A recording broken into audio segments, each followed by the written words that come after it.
Hello बच्चों, let's read this question. The question says shape of chromosomes can be best observed during. हमें बताना है ऐसी कौन सी स्टेज है जहां पर आप बेस्ट तरीके से जो क्रोमोसोम्स की शेप है उसको ऑब्जर्व कर सकते हो. आइए देखते हैं इस क्वेश्चन को सॉल्व करने के लिए जो हमारा की कंसेप्ट यहाँ पे यूज होने वाला है वो क्या है. वो है mitosis. When we talk about mitosis, ये एक तरह का सेल डिवीजन है. It is a type of cell division जिसे हम कहते हैं इक्वेशनल सेल डिवीजन. क्या कहते हैं हम इसे? इक्वेशनल सेल डिवीजन के नाम से भी जानते हैं. यहाँ पर जब भी एक पेरेंट सेल माइटोसिस अंडरगो करती है तो उस एक पेरेंट सेल से टू डॉटर सेल्स का फॉर्मेशन होता है. एक पेरेंट सेल से टू डॉटर सेल्स का फॉर्मेशन होता है. और जो प्लॉइडी होती है पेरेंट सेल की, जैसे सपोज पेरेंट सेल डिप्लॉइड है, तो वो जो हमारे पास टू डॉटर सेल्स का फॉर्मेशन होगा, दोनों ही डॉटर सेल्स कैसी होंगी? डिप्लॉइड ही होंगी. जैसे मान लो ये एक पेरेंट सेल है, जब ये पेरेंट सेल माइटोसिस करेगी तो उनसे जो दो डॉटर सेल्स बनेंगी, दोनों ही कैसी होंगी? डिप्लॉइड ही होंगी. That is why mitosis is also known as equational cell division. Mitosis जो है टू स्टेप्स में होता है.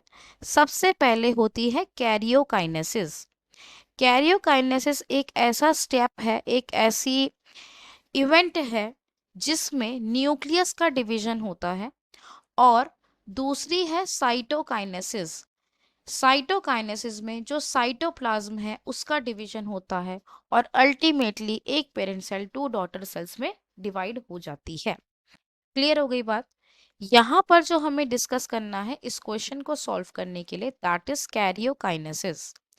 जो कैरियोकाइनेसिस होता है मैंने अभी बताया, इसमें क्या हो रहा है? न्यूक्लियस का डिवीजन होता है. और ये कैरियोकाइनेसिस 4 स्टेप्स में होता है या 4 स्टेजेस में आप कह सकते हो होता है. फर्स्ट होती है प्रोफेज, सेकेंड होती है मेटाफेज, थर्ड आती है एनाफेज. थर्ड आ गई एनाफेज. और जो फोर्थ फेज है या फोर्थ जो स्टेज होती है, that is known as telophase. अगर हमें इस क्वेश्चन का आंसर सॉल्व करना है तो पहले हमें थोड़ा थोड़ा इन सारी स्टेजेस के बारे में पता होना चाहिए. तो आइए सबसे पहले हम डिस्कस करते हैं प्रोफेज के बारे में. प्रोफेज जो है, नाम से समझ, प्रो का मतलब होता है फर्स्ट. यानी कि जो प्रोफेज है वो फर्स्ट स्टेज है माइटोसिस के. इसमें क्या होता है? सबसे पहले जो भी आपका क्रोमैटिन मटेरियल होता है, उस क्रोमैटिन मटेरियल का कंडेंसेशन होता है. और उस कंडेंसेशन के बाद ये जो आपका क्रोमैटिन मटेरियल है वो प्रॉपर उसके जो स्ट्रैंड्स हैं क्रोमोसोम्स के, वो देखने को हमें मिलते हैं. ठीक है? कंडेंसेशन होगा और वापस से जो क्रोमोसोम लाइक जो स्ट्रक्चर है वो बनने लगेगा. यहाँ पर जब हम क्रोमोसोम्स को देखेंगे तो हर एक क्रोमोसोम डबल अपीयर होगा और उसके पास टू सिस्टर क्रोमैटिड्स होंगी जो कि एक सिंगल सेंट्रोमियर से अटैच्ड होंगी. अगर हम देखें तो कुछ इस तरीके से एक सिंगल सेंट्रोमियर से जो दो क्रोमैटिड्स हैं वो आपस में कैसी होंगी? अटैच्ड होंगी. ठीक है? क्लियर हो गई बात? तो यहाँ पे जितने भी हमें क्रोमोसोम्स देखने को मिलेंगे वो हमें डबल अपीयर होंगे, जिसमें टू सिस्टर क्रोमैटिड्स हैं जो कि एक सेंट्रोमियर से अटैच्ड होंगी. इसमें क्या होता है प्रोफेज के अंदर? अगर हम एनिमल सेल की बात कर रहे हैं तो जो सेंट्रियोल्स हैं वो अपोजिट पोल्स की तरफ मूव करना शुरू कर देते हैं. अपोजिट पोल्स की तरफ मूव करना जो है वो शुरू कर देते हैं. ठीक है? यहाँ पर जो स्पिंडल है, जो माइटोटिक स्पिंडल्स होते हैं, उनकी असेंबली की शुरुआत हो जाती है. माइटोटिक स्पिंडल की असेंबली की जो शुरुआत है, जो इनिशिएशन है, वो शुरू हो जाता है. ठीक है?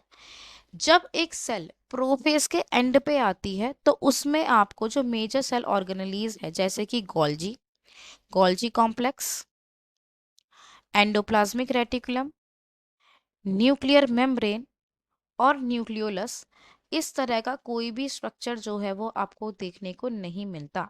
ये सारे के सारे क्या हो जाते हैं? डिसअपियर हो जाते हैं, आपको देखने को नहीं मिलते. जो सेकंड स्टेज है हमारा कैरियोकाइनेसिस का, उसे हम कहते हैं मेटाफेज. जो मेटाफेज होता है ये सेकंड फेज है या सेकंड स्टेज है माइटोसिस की. में कैरियोकाइनेसिस की। इसमें क्या होता है, सबसे पहले जो आपके क्रोमोसोम्स होते हैं वो अपनी थिकेस्ट और शॉर्टेस्ट फॉर्म में आ जाते हैं।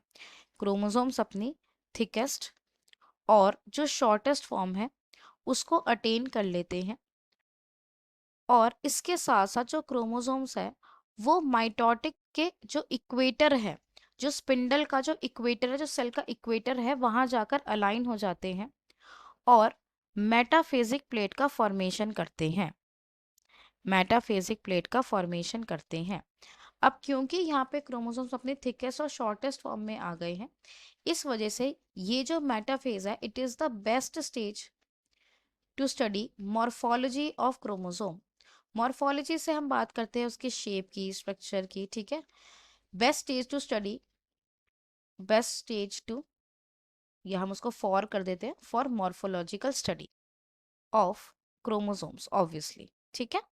क्लियर हो गई ये बात। जो हमारी थर्ड स्टेज आती है कैरियोकाइनेसिस की, that is known as anaphase. When we talk about anaphase, ana का मतलब होता है अप, ठीक है, और फेज का मतलब है स्टेज। इसमें क्या होता है, जो आपके सेंट्रोमियर से जो क्रोमैटिड्स अटैच थे उसकी स्प्लिटिंग होने लगती है। क्या होगा, सेंट्रोमियर की स्प्लिटिंग हो जाती है, जिसकी वजह से वो जो सिस्टर क्रोमैटिड्स है वो सेपरेट हो जाएंगे, और अब वो एक सेपरेट डॉटर क्रोमैटिड्स जो है कहलाएंगे, और जो फ्यूचर जो हमारी डॉटर सेल्स होगी उसके एक पर्टिकुलर क्रोमोसोम को वो रिप्रेजेंट करेंगे। ठीक है, क्लियर हो गई इतनी बात। यहाँ पर जो स्पिंडल फाइबर्स होते हैं वो भी शॉर्टन होने लग जाते हैं। स्पिंडल फाइबर्स जो हैं, ठीक है, वो शॉर्टन होने लगते हैं। और जो डॉटर क्रोमोसोम्स हो गए अब हमारे, और जो डॉटर क्रोमोसोम्स है यानी कि जो सिस्टर क्रोमैटिड जो सेपरेट हो गई हैं, वो क्या करते हैं, they begin to move towards the opposite poles. Opposite जो पोल्स हैं उसकी तरफ जो उनका मूवमेंट है वो शुरू हो जाता है। क्लियर हो गई बात। और जो लास्ट स्टेज होती है हमारे कैरियोकाइनेसिस के, that is known as telophase. Telophase जो है, टीलो का मतलब होता है एंड और फेज का मतलब है स्टेज, ये लास्ट स्टेज होती है। यहाँ पे जो क्रोमोसोम्स हैं वो अपने रिस्पेक्टिव पोल्स तक पहुंच जाते हैं। क्रोमोसोम्स रीच कर जाते हैं यानी कि पहुंच जाते हैं अपने रिस्पेक्टिव पोल्स की तरफ, रीच देयर रिस्पेक्टिव पोल्स। अब जो भी हमारी चीज डिसअपियर हो गई थी प्रोफेज के एंड में, जैसे कि nucleolus, endoplasmic reticulum, Golgi, nuclear membrane, ये सब चीजें वापिस से आपको रीअपियर होते हुए यानी कि दिखते हुए मिलती है। अब ये जो क्रोमोसोम्स है, अब वो जो क्रोमोसोम्स है उनका डीकंडेंसेशन भी हो जाता है इसी स्टेज में। इस स्टेज में फिर क्या होगा, डीकंडेंसेशन हो जाता है क्रोमोसोम्स का, और वो जो क्रोमोसोम्स हैं वो इनडिस्टिंग्विशेबल मास में जो है कन्वर्ट हो जाते हैं। क्लियर हो गई बात। तो आइए देखते हैं इस क्वेश्चन का करेक्ट ऑप्शन क्या होगा।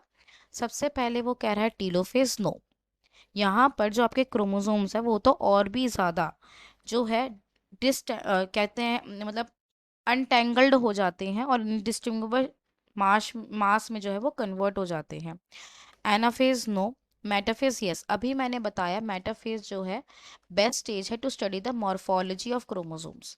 तो अगर आपको कोई भी शेप देखनी है क्रोमोसोम की, कि उसके साइज के बारे में देखना है, उस क्रोमोसोम को ऑब्जर्व करना, तो metaphase is the best stage. Prophase no. तो इस क्वेश्चन का जो हमारे पास करेक्ट आंसर आ जाता है that is option C. I hope you understood it well. Best of luck.